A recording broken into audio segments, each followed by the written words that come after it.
បាទសួស្តីបងប្អូននេះរដូវកាលនេះមានមូសស្រុកស្រែចំការអញ្ចឹងហើយចាំសัตว์ចាំមន់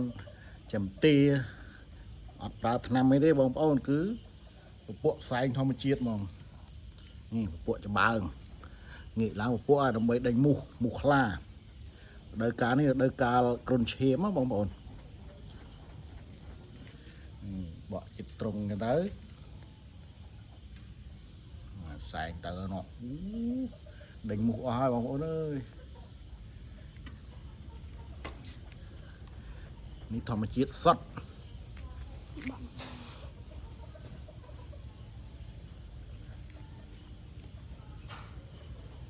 នៅស្រុកស្រែមានប៉ុណ្្នឹងហើយបងប្អូនអើយកុំបាញ់ថ្នាំមូសបាញ់អីនៅពុលដល់យើងអញ្ចឹងប្រើ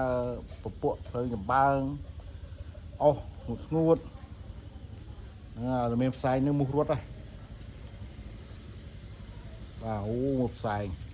ដេញមូសអស់ហើយ